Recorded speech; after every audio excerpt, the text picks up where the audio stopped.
সেই জনপদের জনবিচ্ছিন্ন একটি পাহাড়ে পাথুরে ভূমিতে এই ঘরটি নির্মাণ করা হলে সেই ঘর কিভাবে সারা দুনিয়ার মানুষের জন্য কেন্দ্রে পরিণত হবে, কিভাবে এটাকে কেন্দ্রে পরিণত করতে হলে প্রয়োজন হবে এখানে কেন্দ্রীয় কিছু কর্মসূচি, যে কর্মসূচির মাধ্যমে আল্লাহর ঘর বাইতুল্লাহ সারা পৃথিবীর মানুষের জন্য কেন্দ্রে পরিণত হবে।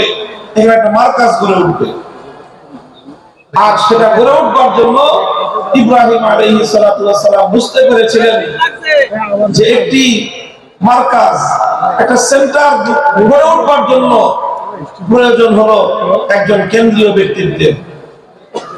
এই জন্য ইব্রাহিম আলাইহিস সালাতু ওয়াস সালাম আল্লাহর কাছে দোয়া করলেন বাইতুল্লাহ নির্মাণ করে, যে আল্লাহ এই ঘর তোমার ঘর কাবা, এই কাবা সারা দুনিয়ার মানুষের কেন্দ্রবিন্দুতে যদি পরিণত হতে হয় তাহলে এখানে তুমি এমন একজন মহামানব পাঠাও, যে মহামানব তার কর্মসূচির মাধ্যমে সারা দুনিয়ার মানুষকে বাইতুল্লাহর দিকে আকৃষ্ট করবে এবং বাইতুল্লাহর দিকে সারা পৃথিবীর মানুষের মন মস্তিষ্ক এবং তাদের মনোযোগকে নিবিষ্ট করবে, আকৃষ্ট করতে হবে। তখন ইব্রাহিম আলাইহিস সালাম আল্লাহর কাছে দোয়া করলেন, হে আল্লাহ তুমি একজন মানুষ এখানে পাঠাও, একজন মহামানব তুমি পাঠাও, একজন রাসূল তুমি পাঠাও, যে রাসূলের কিছু কর্মসূচির কথা ইব্রাহিম আলাইহিস সালাম উল্লেখ করেছেন। ইব্রাহিম আলাইহিস সালাম তার দোয়ার মধ্যে যে রাসূলের জন্য তিনি কামনা ব্যক্ত করেছেন, দোয়া করেছেন আল্লাহর কাছে, সেই রাসূলের জন্য তিনি 4টি কর্মসূচি এবং 4টি বৈশিষ্ট্যের কথা উল্লেখ করেছেন। বিস্ময়কর বিষয় হলো ইব্রাহিম আলাইহিস সালাতু ওয়াস সালাম যেই 4টি বৈশিষ্ট্যের কথা উল্লেখ করেছিলেন তার দোয়ার মধ্যে তার সেই কামনীয় মহান রাসূলের জন্য 6000 বছর পরে আল্লাহ পাক রব্বুল আলামিন যখন সেই মক্কার মাটিতে, সেই মক্কার ভূখণ্ডে, সেই বাইতুল্লাহ নগরে তিনি যখন ইব্রাহিম আলাইহিস সালামের দোয়া সেই স্বপ্ন পুরুষ মুহাম্মদুর রাসূলুল্লাহ সাল্লাল্লাহু আলাইহি ওয়াসাল্লামকে আল্লাহ নবুয়ত দিয়ে প্রেরণ করলেন, তখন আল্লাহ পাক রব্বুল আলামিন এই মহান নবীর কর্মসূচি হিসেবে সেই 4টি বিষয়কে উল্লেখ করলেন, যেই 4টি বিষয়কে উল্লেখ করে 6000 বছর আগে ইব্রাহিম আলাইহিস সালাম এরকম একজন মহামানব পাঠানোর জন্য আল্লাহর কাছে আকুতি জানিয়েছিলেন। ইব্রাহিম আলাইহিস সালাম বলেছিলেন, রব্বানা বা'আস ফীহিম রাসূলাম মিনহুম ইয়াতলু আলাইহিম আয়াতিকা ওয়া ইউআল্লিমুহুমুল কিতাবা ওয়াল হিকমা ওয়া ইউযাক্কিহিম ইন্নাকা আনতাল আজিজুল হাকীম। আমরা এখানে ধারাবাহিকভাবে ইব্রাহিম আলাইহিস সালামের দোয়া এবং 6000 বছর পরে সেই দোয়ার স্বপ্ন প্রতিশ্রুত পুরুষ মুহাম্মদুর রাসূলুল্লাহ সাল্লাল্লাহু আলাইহি ওয়াসাল্লামের আগমনের প্রাক্কালে আল্লাহ পাক রব্বুল আলামিন সেই নবীর যে কর্মসূচিগুলো উল্লেখ করেছেন, ধারাবাহিকভাবে সেই 4টি কর্মসূচির আমরা আলোকপাত করব, আলোচনা করব। এটাই হলো আজকে আমার তাফসীরুল কোরআনের আলোচ্য বিষয়। প্রথম কর্মসূচির কথা আল্লাহ পাক বলেছেন। আরেকটি গুরুত্বপূর্ণ এখানে পয়েন্ট হলো আলোচনার, যেই 4টি কর্মসূচির কথা ইব্রাহিম আলাইহিস সালামের দোয়ার মধ্যেও এসেছে এবং সেই দোয়ার বাস্তবায়ন যখন আল্লাহ ঘটিয়েছেন, কবুল করেছেন, কবুল করে তার বাস্তবায়ন ঘটানোর সময় নবীকে আল্লাহ পাঠিয়ে যেই কর্মসূচিগুলির কথা বলেছেন, 4টি কর্মসূচি, এই 4টি কর্মসূচি একটি বিষয়কে কেন্দ্র করে আবর্তিত হয়েছে, আর সেই বিষয়টি হলো মহাগ্রন্থ আল কোরআনুল কারীম। কোরআনকে কেন্দ্র করে আল্লাহ নবীর বৈপ্লবিক সকল কর্মসূচি নিবিষ্ট হয়েছে, কেন্দ্রীভূত হয়েছে। মূল হলো কোরআন, কিতাবুল্লাহ।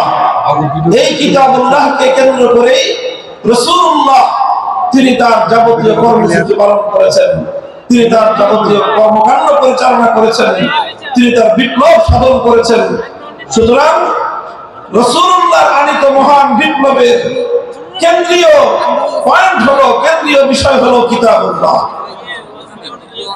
মুহতারাম হাজিরিন, আলোচনার শুরুতে আমি স্পষ্ট ভাষায় বলে দিতে চাই এবং আমার সম্মুখে উপস্থিত লাখো জনতার এই মজমাকে আমি লক্ষ্য করে বলতে চাই, আজও যদি ঘুরে দাঁড়া এই সমাজকে পরিবর্তন করতে হয়, একবিংশ শতাব্দীর আধুনিক শক্তিমান এই জাহেলিয়াত আর এই বর্বরতাকে যদি নির্মূল করে সত্যিকার মানবতার ফুল বাগান তৈরি করতে হয়, কিতাবুল্লাহকে কেন্দ্র করে রাসূলুল্লাহর আনিত অনুষ্ঠিত নীতি এবং আদর্শের মাধ্যমে সেটা সম্ভব।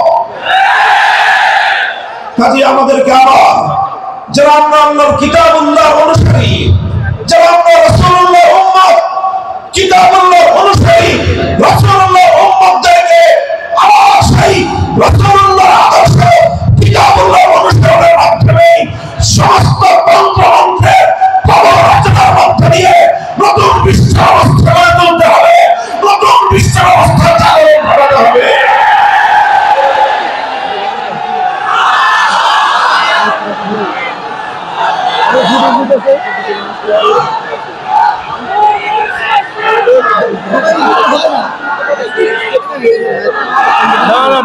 অনেক বেশি ফুল। মুহতারাম হাজিরিন, রাসূল আকরাম সাল্লাল্লাহু আলাইহি ওয়াসাল্লাম যেই চার কর্মসূচির মাধ্যমে পৃথিবীর আমূল পরিবর্তন ঘটিয়েছিলেন, আমি আবার স্মরণ করিয়ে দিচ্ছি। নবীজির চারটি কর্মসূচিরই কেন্দ্রবিন্দু ছিল কোরআন, কিতাবুল্লাহ। কিতাবুল্লাহকে কেন্দ্র করে রাসূলুল্লাহর সারা জীবনের সমস্ত দায়িত্ব পালিত হয়েছে। প্রথম দায়িত্ব ছিল আল্লাহর পয়গম্বরের, রব্বানা ওয়াবাস ফীহিম রাসূলাম মিনহুম ইয়াতলু আলাইহিম আয়াতিক। এক নম্বর দায়িত্ব ছিল আল্লাহর মহান কিতাব কিতাবুল্লাহ, কোরআনে কারীমকে তেলাওয়াত করে শোনানো, কোরআনের তেলাওয়াতের সুমধুর ঝংকার তুলে এই মানবতার হৃদয় গহীনের মধ্যে, মানুষের হৃদয় গহীনে বিপ্লবের বীজ অঙ্কুরিত করা, বিপ্লবের বীজ রোপণ করা, জাহেলিয়াতের বিরুদ্ধে আলোর বিচ্ছুরণ ঘটানোর জন্য অন্ধকারের কুহেলিকা ভেদ করে আলোর বিচ্ছুরণ ঘটানোর জন্য মুহাম্মদুর রাসূলুল্লাহ সাল্লাল্লাহু আলাইহি ওয়াসাল্লাম সর্বপ্রথম যে কর্মসূচি আল্লাহর পক্ষ থেকে প্রাপ্ত হলেন, সেই কর্মসূচির নাম হলো তেলাওয়াতে কিতাবুল্লাহ তথা আল্লাহর কোরআনে পাকের তেলাওয়াতের মূর্ছনার মাধ্যমে, কোরআনে পাকের তেলাওয়াতের ঝংকারের মাধ্যমে সমস্ত জাহেলিয়াত এবং অন্ধকারের বীজ শুদ্ধ প্রকম্পন তৈরি করা। প্রথম দায়িত্ব ছিল তেলাওয়াতে কিতাবুল্লাহ, আল্লাহর কোরআনের তেলাওয়াত, কোরআনের রিসাইটিং, কোরআনের রিডিং পড়া, কোরআন পড়া, কোরআনের পাঠ। এক কথায় বলতে গেলে তেলাওয়াতে কিতাবিল্লাহ। আমাদেরকে খুব ভালো করে বুঝতে হবে বিষয়টা যে কোরআনে পাকের তেলাওয়াত এটা একটা স্বয়ং সম্পন্ন কর্মসূচি। বিপ্লবের আল্লাহর নবী এই মহান পরিবর্তন, এই ইনকিলাব, এই বিপ্লবের মূল এবং সর্বপ্রথম বুনিয়াদী কর্মসূচি ছিল আল্লাহর কোরআনের তেলাওয়াত। কোরআনে পাকের তেলাওয়াত এটি একটি, আবারও বলছি, স্বয়ং সম্পন্ন কর্মসূচি। স্বয়ং সম্পন্ন কর্মসূচির অর্থ হলো যে কোরআনের তেলাওয়াত করাটাই একটা লক্ষ্যবস্তু। এমনকি একজন মানুষ যদি কোরআনের অর্থ নাও বুঝে, কোরআনের অর্থ যদি সে নাও বুঝে, তবুও কোরআনে পাকের তেলাওয়াত এটা এর যে গুরুত্ব, এর যে তাৎপর্য বিন্দু পরিমাণ ক্ষুণ্ণ হয় না। কোরআনের তেলাওয়াত এটাই আল্লাহ রাসূল সাল্লাল্লাহু আলাইহি ওয়াসাল্লামের একটি পূর্ণাঙ্গ কর্মসূচি ছিল। পৃথিবীতে একমাত্র কিতাব, একমাত্র গ্রন্থ যার রিসাইটিং এবং যার তেলাওয়াত এটি একটি বড় ধরনের প্রভাব তৈরি করতে পারে। পৃথিবীর অন্য কোন গ্রন্থ, অন্য কোন কিতাবের অর্থ না বুঝে পাঠ করা, অর্থ না বুঝে সেটি পড়া, এর কোনো প্রভাব নাই। সেটা যে কোনো বিষয়বস্তুর গ্রন্থ হোক, বই হোক, আপনি দর্শনের বই, সাহিত্যের বই, সায়েন্সের বই, মেডিকেলের যত বইপত্র, এগুলো পড়েন, যে কোনো একজন পাঠক যদি পড়ে আর যদি সেটা মর্ম না বুঝে, তার অর্থ না বুঝে, তাহলে সাহিত্যের বই পাঠ করে মর্ম না বুঝলে সাহিত্যের কিছুই শিখতে পারবে না। দর্শনের বই না বুঝে পড়লে কোনো লাভ নাই, সায়েন্স বিজ্ঞানের বই না বুঝে পড়লে কোনো লাভ নাই, মেডিকেলের বই না বুঝে পড়লে কোনো উপকারিতা হবে না। এক্সেপ্ট আল কোরআনুল কারীম, পৃথিবীতে একমাত্র কিতাব কোরআন পাক, যে কোরআন না বুঝে পড়লে সেই কোরআন মানুষের হৃদয়ের মধ্যে তার অ্যাকশন এবং তার প্রভাব তৈরি করে।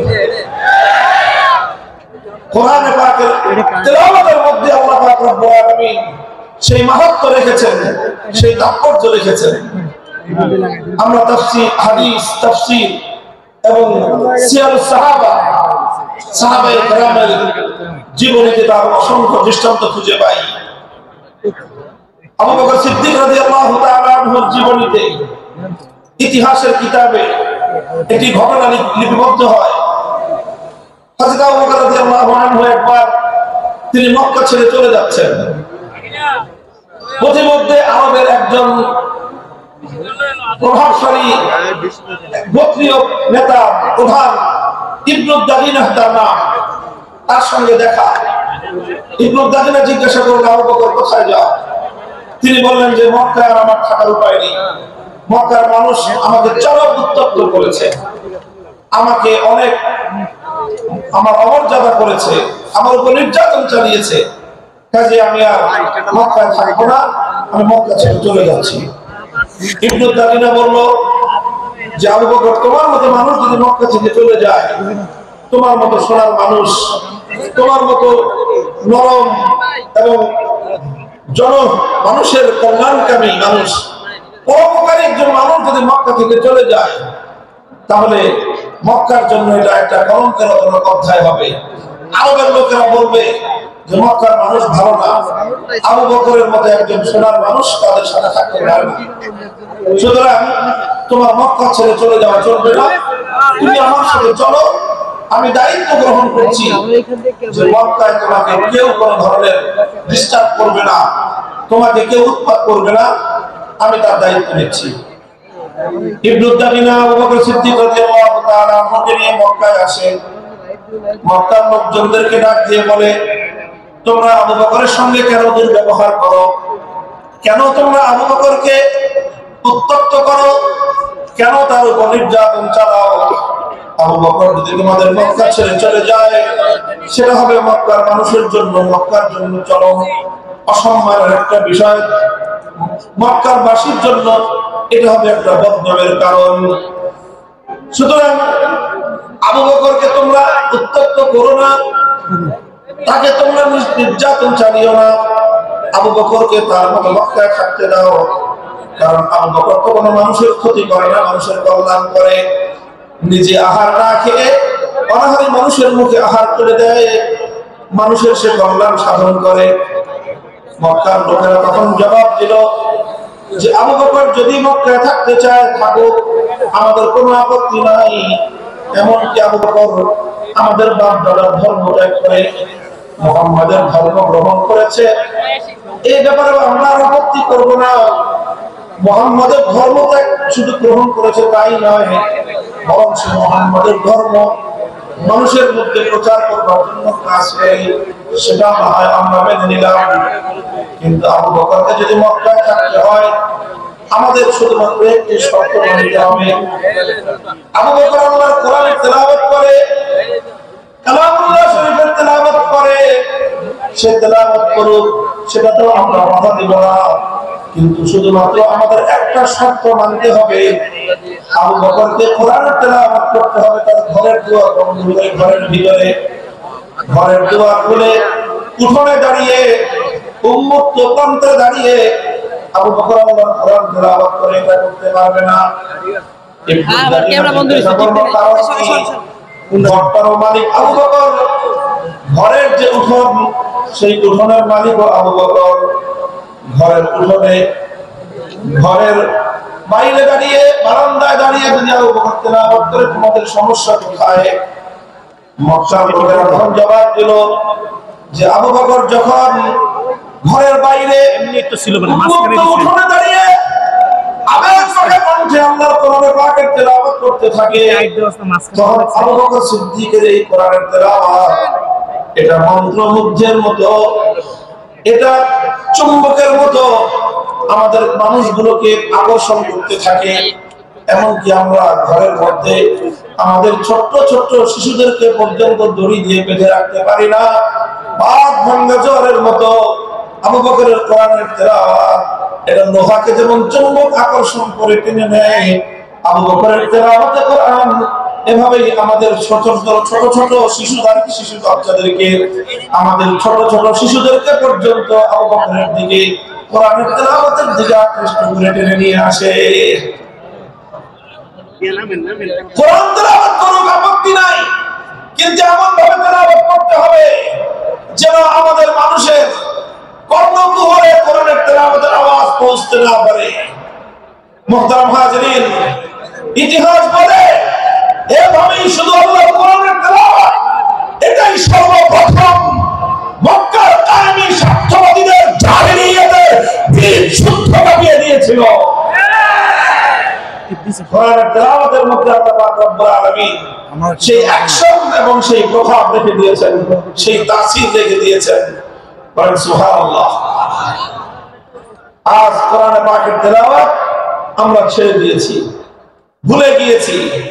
খুবই স্বল্প পরিমাণ মানুষ উম্মতের মধ্য থেকে আল্লাহর কোরআনে পাকের বিশুদ্ধ তেলাওয়াত করতে পারে। কোরআনের সেই তেলাওয়াতের সেই পরিবেশ আবার জিন্দা করা চাই। যারা ইসলামী সমাজ গঠন করতে চায়, যারা জাহেলিয়াতকে দূর করে অন্ধকারকে তিরোহিত করে আলোর পথে প্রজ্বলিত করতে চাই, দিকে দিকে মানুষের কানে কানে প্রতিটি ঘরে ঘরে আল্লাহর কোরআনের তেলাওয়াতে সুরে মুঠে এই জাহেলিয়াতের কবর রচনা করবার বিপ্লব শুরু করতে হবে।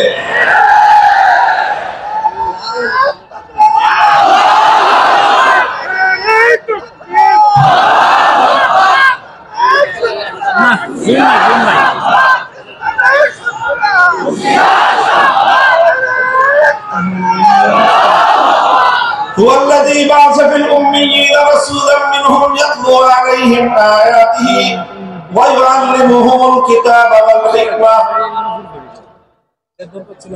নবী আকরাম সাল্লাল্লাহু আলাইহি ওয়াসাল্লামের এক নম্বর কর্মসূচি ছিল তেলাওয়াতে কালামে পাক, তেলাওয়াতে কিতাবুল্লাহ। আলহামদুলিল্লাহ, আজকের সমাজেও মাদ্রাসাগুলোর মধ্যে, শিক্ষা প্রতিষ্ঠানগুলোর মধ্যে, বিশেষ করে মক্তব এবং তাহফিজুল কোরআন বিভাগ, হিফজ বিভাগে এই বিশুদ্ধ তেলাওয়াতের চর্চা চলছে।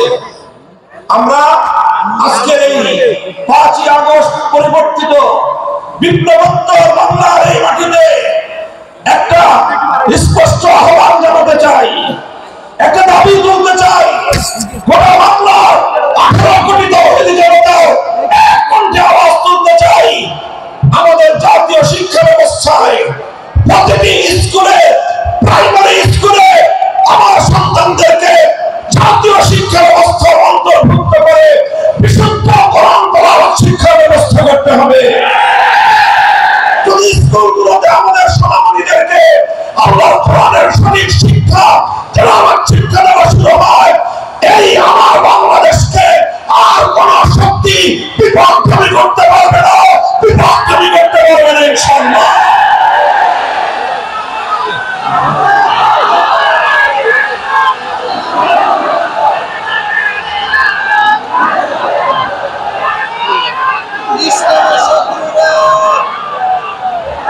দেশের মুসলমানদের ট্যাক্সের পয়সা দিয়ে রাষ্ট্রীয় অর্থে আমাদের সন্তানদের শিক্ষা প্রচারিত হয়।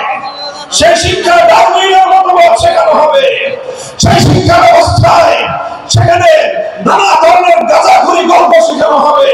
সেখানে বিবর্তন বলের মতো চরম বিতর্কিত অগ্রহণযোগ্য মতবাদ শিক্ষা দেওয়ার নামে সভ্য যুগে অসভ্যতা এবং বর্বরতার শিক্ষা দেওয়া হবে, ট্রান্সজেন্ডারের মতো চরম বিতর্কিত শিক্ষা দেওয়া হবে। সেখানে বৈষম্যের মতো এই সকল শিক্ষা দীক্ষার মাধ্যমে একটি অসভ্য পাশ্চাত্যের উলঙ্গ অর্থদঙ্গ সমাজ তৈরি করার যে অপচেষ্টা নতুন বাংলাদেশ বরদাস্ত হবে না,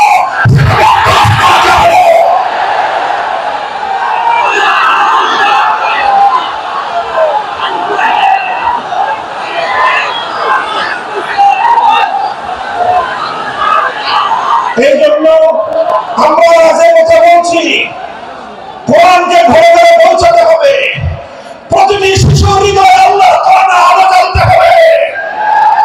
আমাদের জাতীয় শিক্ষা ব্যবস্থায় প্রতিটি প্রাইমারি স্কুলে একজন কোরআনের শিক্ষক নিয়োগ দিয়ে বিশুদ্ধ তেলাওয়াতের এই আওয়াজ আজ বাংলাদেশে গণতান্ত্রিকে পরিণত করতে হবে। নিজেদের অধিকার যদি স্বাভাবিকভাবে আদায় না হয়, যে কোনো মূল্যে আগামী ভবিষ্যৎ প্রজন্মের ঈমান এবং আকীদা রক্ষার জন্য আদায় করে নিতে হবে, আদায় করে নিতে হবে।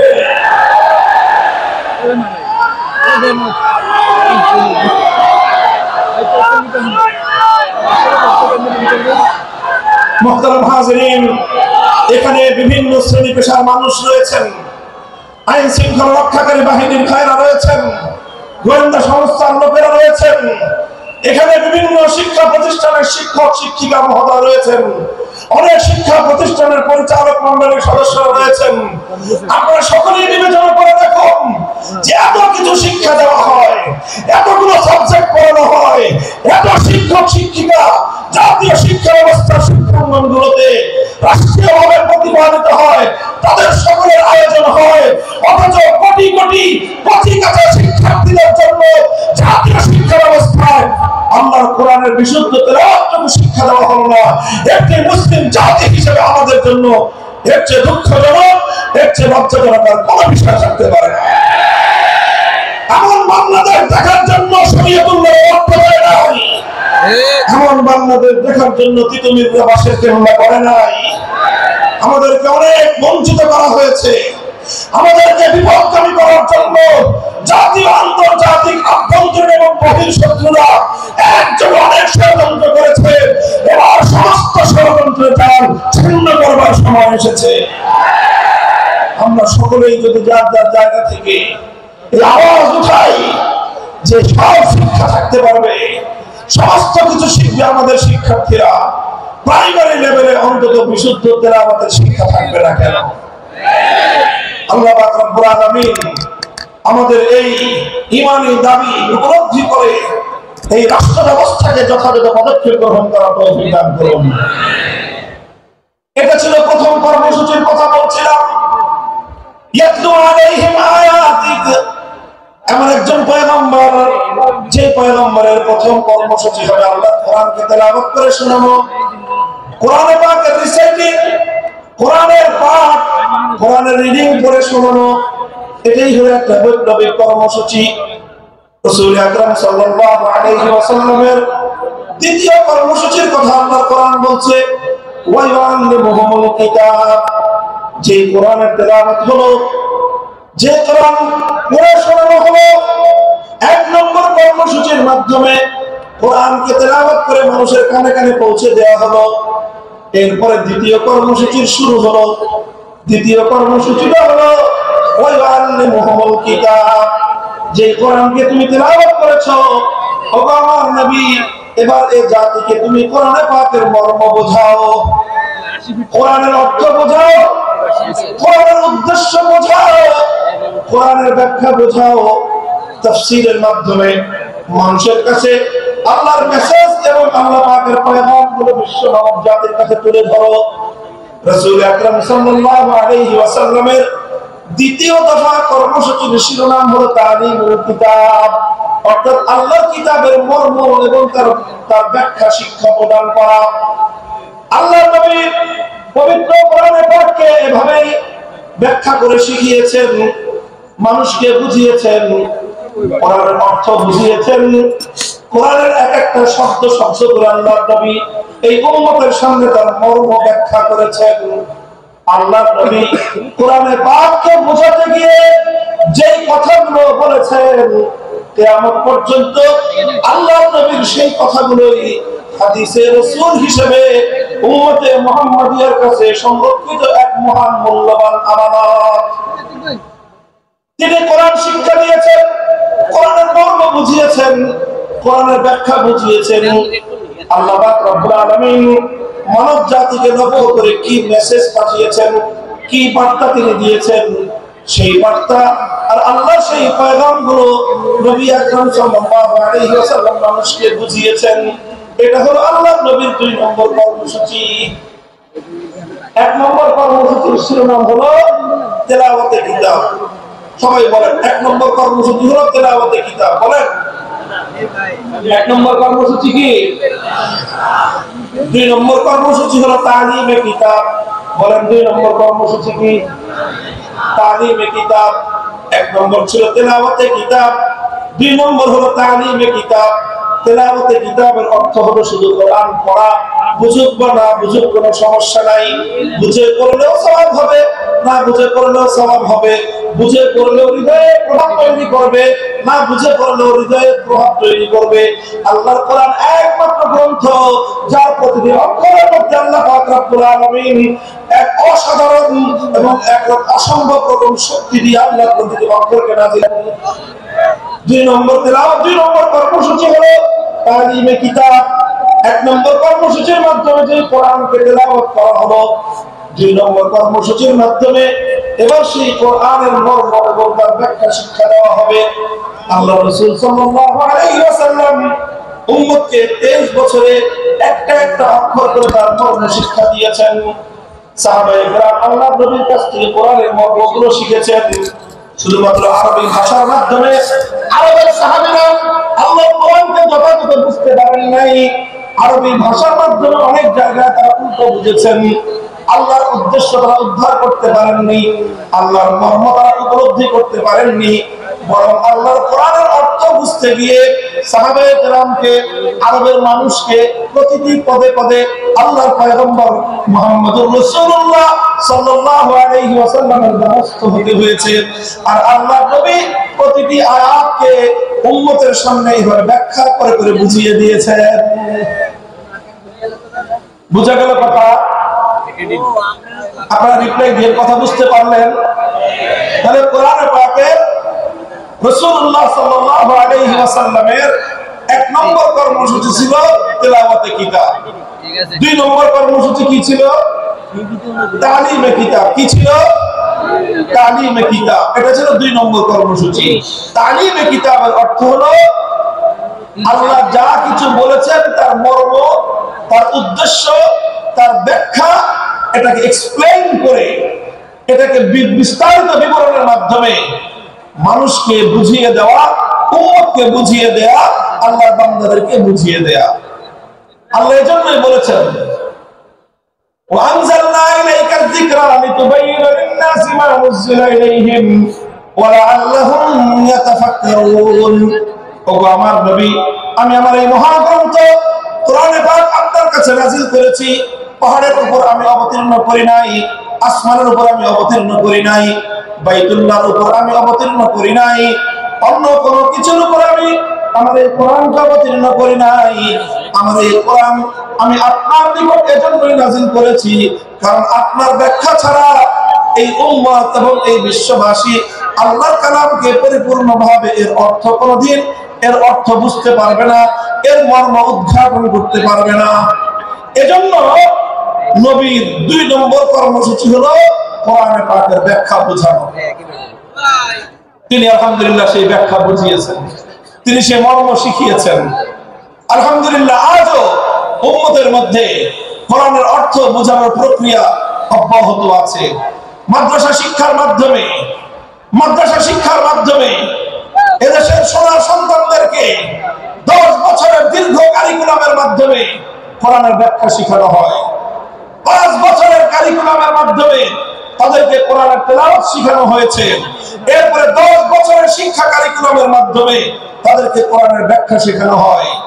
আর এভাবে উলামায়ে কেরাম তাফসীর গ্রন্থ লিখে লিখে, কোরআনের পাকের অনুবাদ গ্রন্থ লিখে লিখে মানুষের কাছে কোরআনের পয়গাম পৌঁছে দেওয়ার মাধ্যমে কোরআনের ব্যাখ্যা এবং মর্ম জাতির কাছে পৌঁছে দেওয়ার চেষ্টা করেছেন।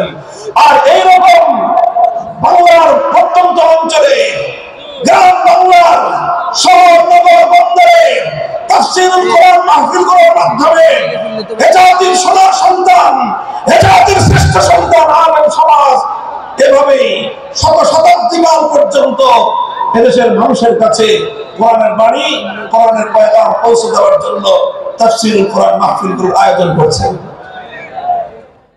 এটা গেল দ্বিতীয় দফা কর্মসূচি।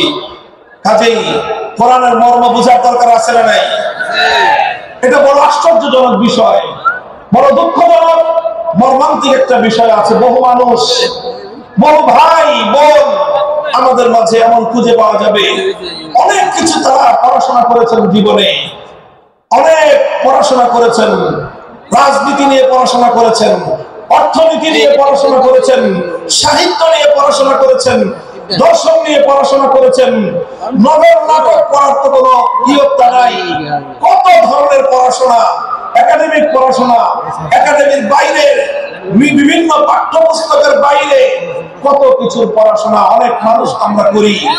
কিন্তু বহু মানুষ, আল্লাহর অনেক এমন বান্দা, আল্লাহর নবীর এমন অনেক উম্মত রয়ে গিয়েছে, জীবনের 60, 70, 80 বছর বয়সে অন্তত একবারের জন্য হলেও আল্লাহর কোরআনের সূরাতুল ফাতিহার আলহামদুলিল্লাহ থেকে সূরাতুল নাসের মিনাল জিন্নাতি ওয়ান নাস পর্যন্ত পূর্ণ কোরআনে পাকের ব্যাখ্যা তো দূরের কথা, অনুবাদটুকু একবার কেউ পড়ে দেখে নাই। এমন মানুষ